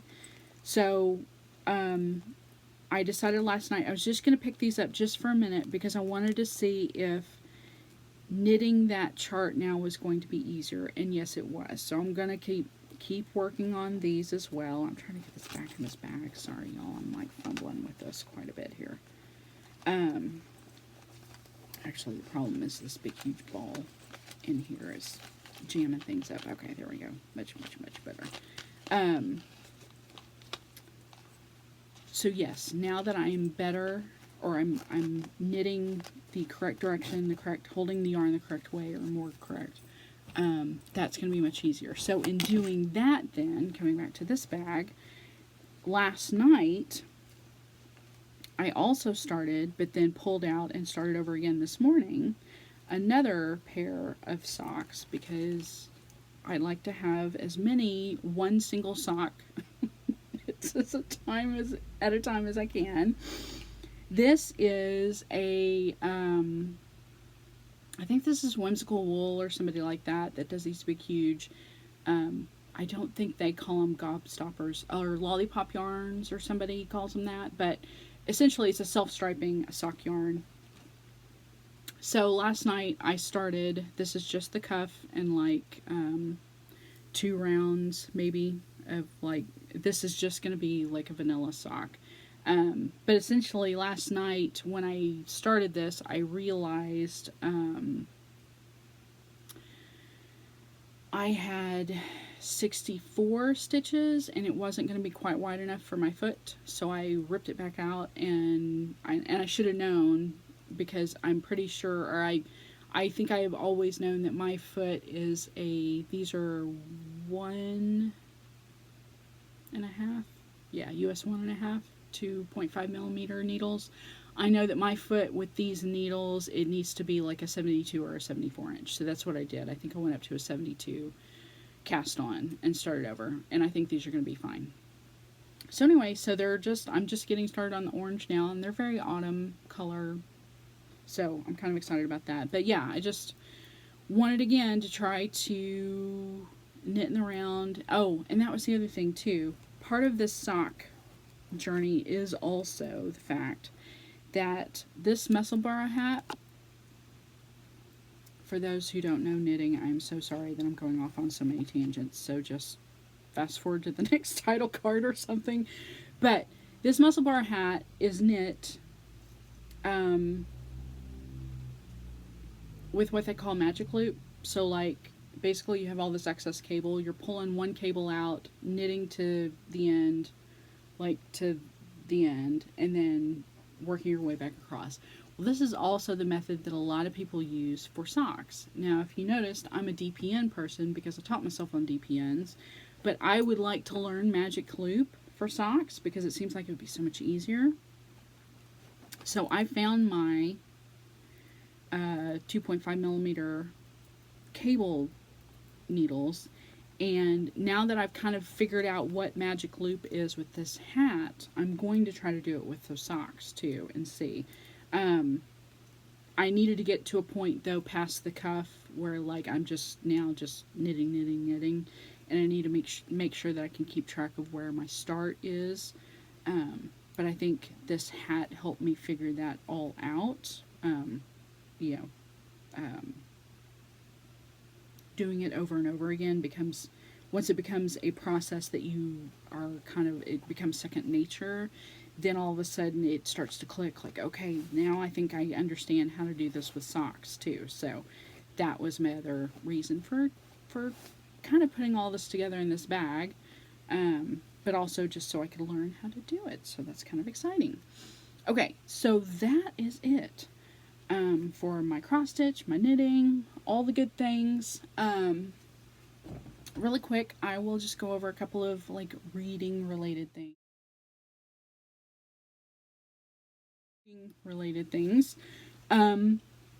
Oh, and with that, I will also mention one more whip that I completely forgot about.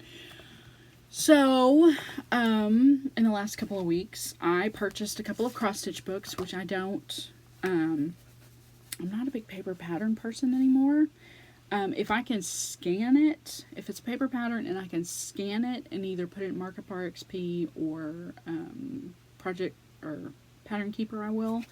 But like physical books are really hard to do that with because you're having to like smash it down on the scanner. You know, like we have like one of those printer scanners here, and it doesn't. The lines never come out completely straight. I'll show you here in a minute because I did actually do that with the other book. But I did buy Max Pigeon's Cross Stitch in the Forest book. I was super excited about this. And there are a couple of really, really cute. I won't go through the whole thing. This is a good cross section of some of the patterns in here. But just absolutely that fox and that blue jay. And these, oh my gosh, there were a couple of insect ones in here that I was like, shut the front door. Oh, like this one. Isn't that just... I love his use of like negative space. That's what, like, look at that. Insects. Absolutely crazy. Wild. Oh, and you know, I had my heron. Here's his heron. It is just absolutely fantastic. There was another one though. I think it wasn't, oh, here's the blue jay. I'll show you the blue jay again. Sorry, this is not a flip through, I swear. But like, seriously, y'all, his stuff is so good. There's some wintry ones. I know there was another one with like, I want to say like moths or, yeah, okay, here. I knew I wasn't going crazy. Look, isn't that amazing? So, and with that, okay, I'm literally just coming to this like right now, so bear with me. I'm super freaking excited. If y'all know Danielle, her birthday's coming up, right? And she had mentioned somewhere on a video behind the scenes, I can't remember where, that she was starting a, for her birthday at the end of September, she was starting a butterflies and borders sale. I think that's right. If it is, I I think I might just do that. I know they're moths. I know it's not the same thing. I was going to pull out my Lady Man and work on it because it had butterflies on it, but I kind of want to start this one so bad. So bad. Isn't that just amazing? So I might just do that. I need to remind myself. I put a reminder in my calendar for I think it's the 29th, September 29th. Oh. And if you want to see Max, there's Max. He's adorable. Anyway, so there's that. And then, just to show off my other whip that I completely forgot about, I also bought, ta-da! And there is, Michelle Bendy Stitchy and Christy Pixel Pixie was doing a sal of this one right here. And I started it, and I completely forgot to show it earlier, y'all. So here is mine so far. Hey. Alright. The hell, y'all. The frickin'. There we go. Just try to cover up that one little bit of light there. There. That's it. So this was a hand-dyed Ada that I purchased from someone like years ago. I'm just going to put it years ago. I did not know. I could not remember. There was not like or if there was like some kind of like paper tag or something, it's gone. I had pulled this to stitch something else on it, and actually this is a much smaller, like I cut this piece off so I could stitch, like the rest of it's back there somewhere. But anyway, cut this is gonna fit, like this is the top of the pattern right here, so it's gonna be, I'm gonna have like almost 2-inch margins all the way around, so we're good. But this is a Dying for Sass called Rapunzel. There we go. I bought this for another project, and I bought a bunch of it, y'all. Like, I bought like 7 or 8 or 10 of these, and it didn't end up being the color I thought it was going to be. Like, this is almost like a raisin brown, like purpley brown color. And I thought it was going to be more black. Like, I was going to use it for like a black sampler, and it didn't turn out. I mean, it would have worked out, but I had already started the sampler with what I thought was also Rapunzel. And when I went back to order more, it came out completely different. So I had to go a different direction with the other thing, but that's okay.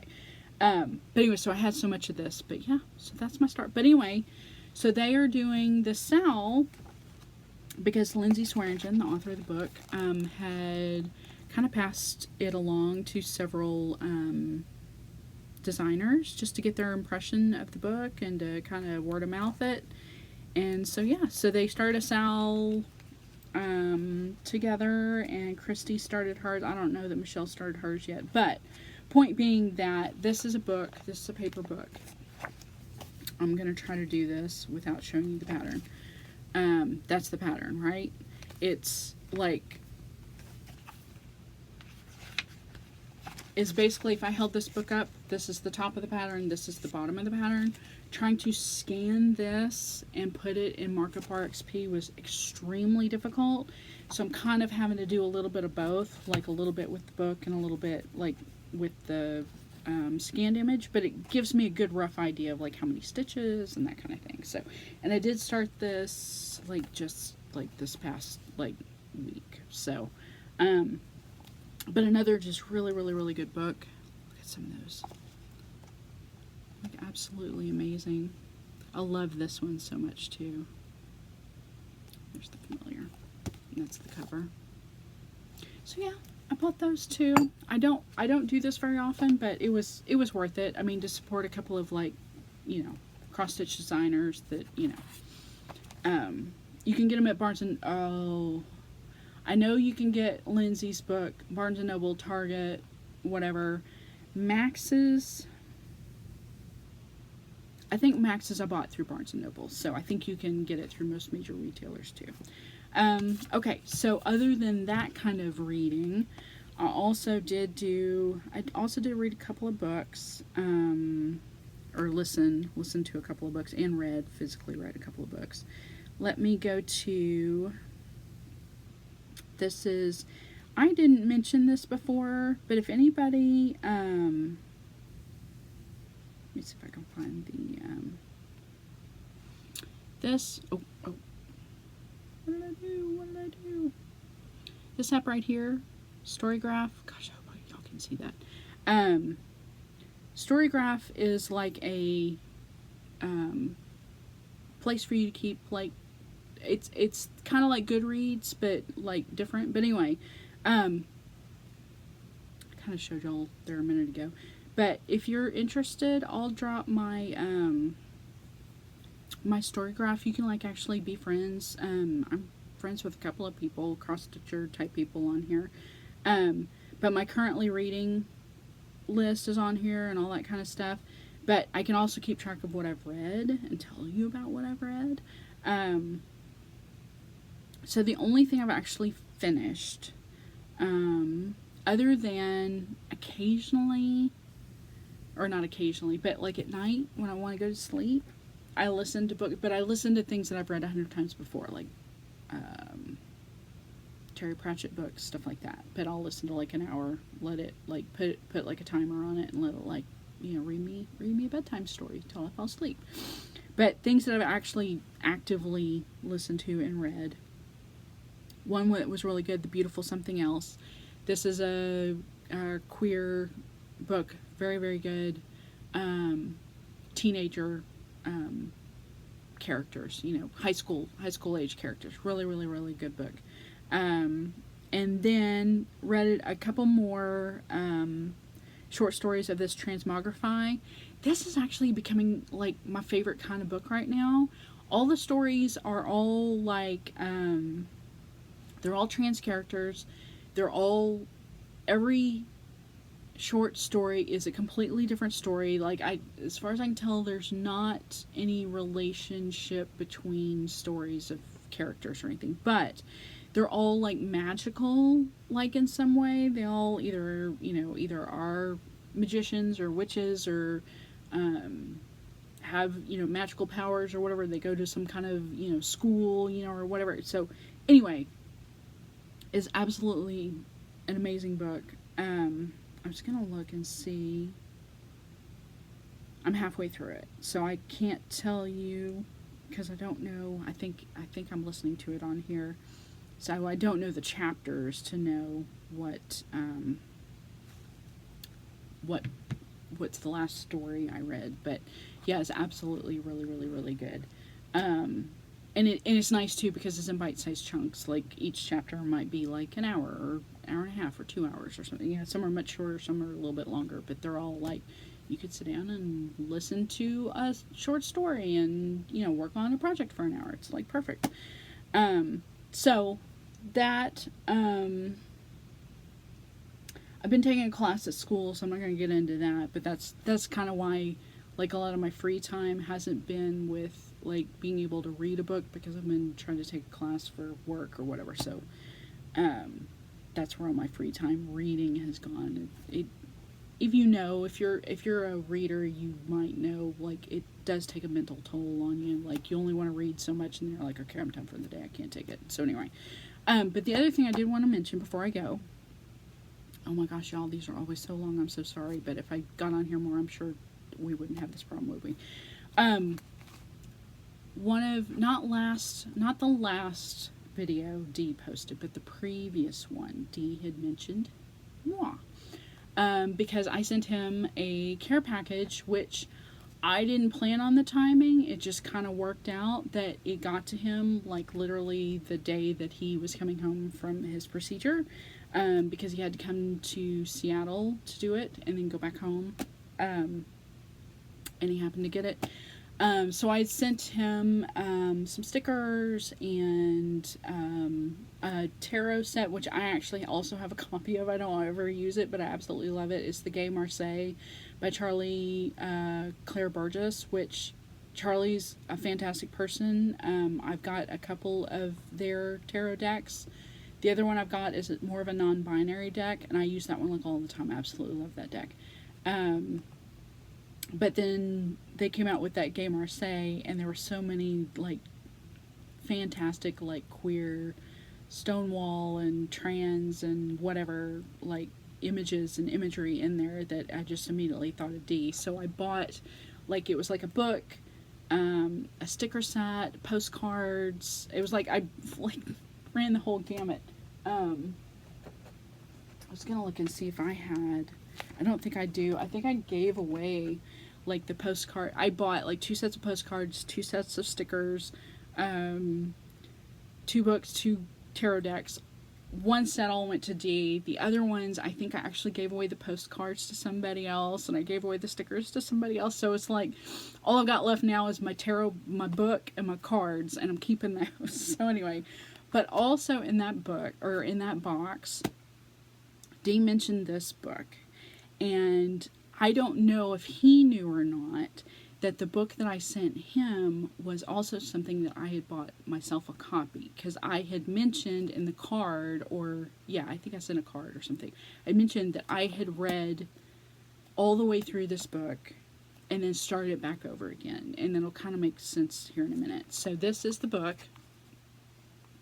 and I think Dee had mentioned that they were kind of not in the right mental space for this, because this is very much affirmations, but it is very like heavy, like emotional, like it's a journal. So the way the author describes it, they went to a retreat, I think, and the retreat was 40 days. Every day they were told to write a little haiku, and then every day they were told to write an affirmation. And so in each page, there are 40 in here. Each page, or each set of pages, is the haiku that they wrote, and then the affirmation that they wrote. And the way the book is designed is to where you can go through that journey with them at your own pace, whatever you want to do. But there's enough space in this book that you can also journal or write down your feelings, or whatever. There is one page in here that I do think I wrote, but I think the deal was writing with like a really crappy pencil or something, so it really didn't stick. So like it might be in here, but oh yeah, see, I did right. So when I sent this book to Dee, I kind of explained, I read this book. I started it May 1st, and I read every day. I read a haiku, and I read an affirmation. And then the next day, I went to day 2, read the haiku, read the affirmation. And there was, like, the one that I actually hand wrote in here, that one really, for some reason, that day, like, either at work or whatever it was, that, when I read that, it, like, literally moved me. So I'm going to suggest this book, and I sent it to Dee because when I was done with the 40 days, what I found very interesting was, I said, okay, now I'm going to start over. So it was like June, 10th or whatever. I started to realize that the same affirmations and haikus that I'd read the first time around either meant something different, or I found different interpretation, or felt something different, or it hit me different the second time around. So I kind of slowed down with it a bit. Like, I don't pick it up as often now that I've been through it twice. But if you know someone, even who, it doesn't have to be a trans person, anyone who's just going through a big change in their life, anyone who's moving, halfway around the world because of a job or because of a life circumstance, anyone who is, I would say, going through a divorce, has lost a loved one,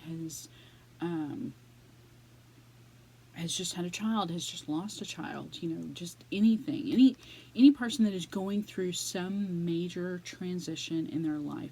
And for me, this is, I'm not laughing at this, but I'm laughing at myself, because I think this hit me right because I'm in my 40s, and I'm going through all those things that where, like, while you're still the same person, your ideals, your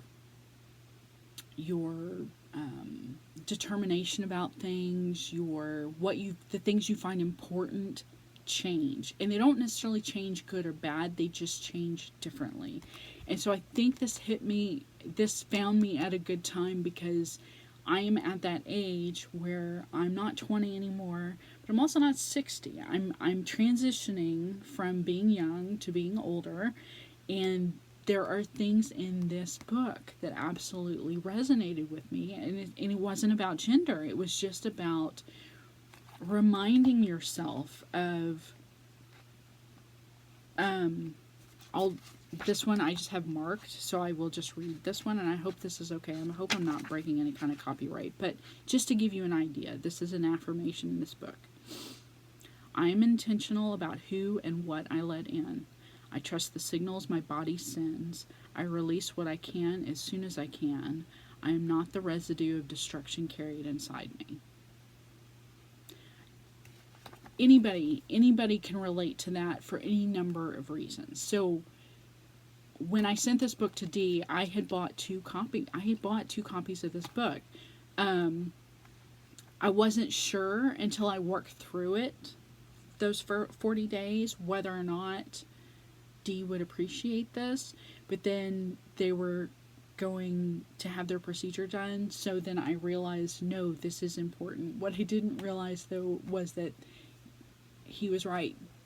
He was not in the headspace for this book, because this book is very, very deep. It's not dark necessarily, but it takes you places, and so you have to be prepared for that. And it just amazed me, regardless of who you are, how there were days where I would sit down and go, okay, I'm going to do my reading today, and I would read it, and I'm like, my God, this moment, this thing that I'm reading, I can't believe how much this relates to how crappy of a day today I had at work, or how much I felt like, whatever today because of such and such. I mean, it was just unbelievable how much this book, even moved me. So this is where I bought it from, this Reparations Club.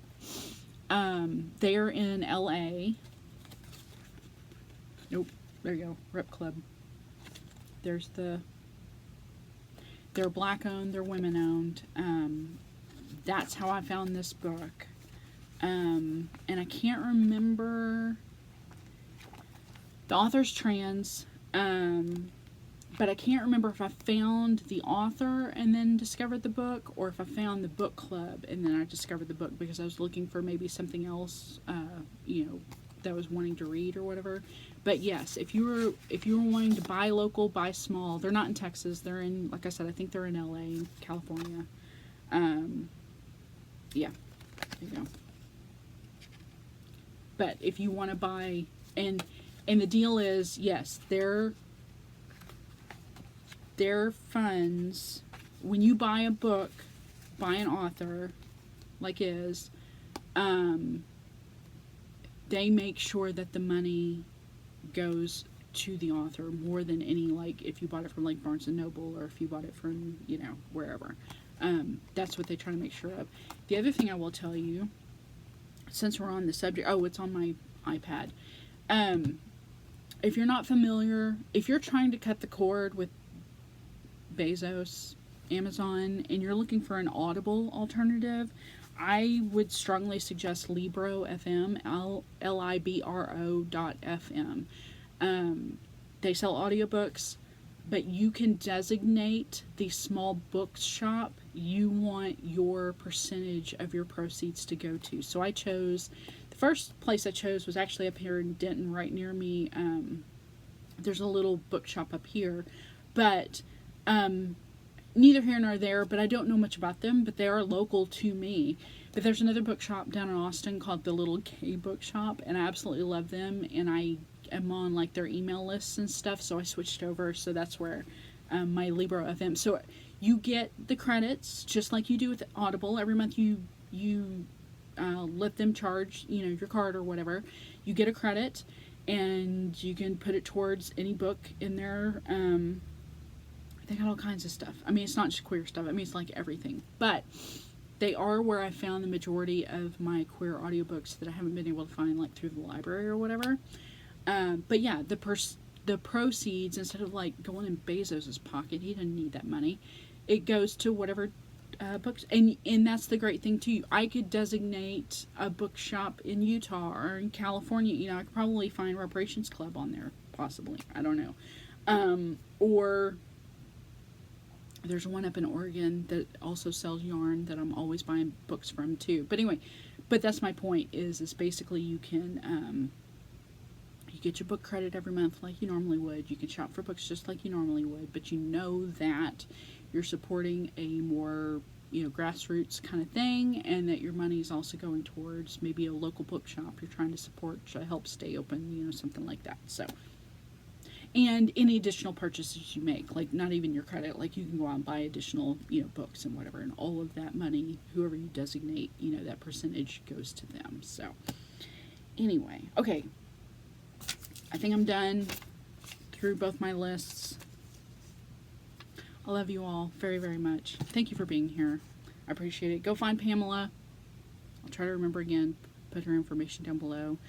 If you want me to shout you out, I'm happy to do it. I don't even have 200 people on here, so, like, I was trying to think, like, Katie. Anybody watch Katie's? Oh my gosh, what is Katie's? Katie's Tiny Feats. Go watch her. I'm trying to think of who else has got very few. Very, very few. Oh, another one. I don't know how many of y'all knew about Judah Harper, who was Stranded Dye Works. He, Stranded Dye Works was his yarn company. He lost both of his parents here in the last just couple of years, and went through a lot of changes. Decided he wasn't going to do yarn anymore, was trying to sell his parents' place, trying to move out of his place, all this kind of stuff. He's started up, and I don't think he needs the help, but I'm going to tell you about him anyway. I think it's called Rewildling. Rewildling Jude. He's bought this little, like, cottage in the UK somewhere. God help me, I can't remember where. But right now, he's started a new YouTube channel. I think everybody that followed Stranded Dye Works is now following him over on this one. I think we've all found him. But he's renovating this entire cottage. Like, it's got, like, 4 sheds and then the main structure and whatever. But it's, like, out in the countryside. It is absolutely gorgeous. It is absolutely amazing. And so it's like watching DIY, like, in the, you know, out in the middle of the country in the UK is absolutely insane. So, yeah, that's another good one to follow. But like I said, I don't think Jude needs that much help. I think we all kind of found him, and he's got his subscribership right back up where it needs to be. But yeah, I don't have very many subscribers, but if you have a channel and you'd like me to mention it to everybody else here, that anybody that I already talk about 100 times anyway, let me know. Oh, Amy. The only place you're going to see Amy is over on Long Distance Stitchers. So Amy, you need to, I know you probably don't want to start your own channel, but you absolutely should. But I'm glad to see you every time you're on with Megan and Megan. So I will take it where I can get it. So, all right, everybody. I love you all. Be kind to each other. Be kind to yourself. Drink your water. Go take a walk. If your weather's nice, go take a walk. It does so much good. I was so happy to get outside today and walk by the lake. Yeah, I love you all. Take care of yourselves. Be kind to one another. Help a stranger. Do some good in the world. Put it out there because we need it. So take care, y'all. I will see you the next time.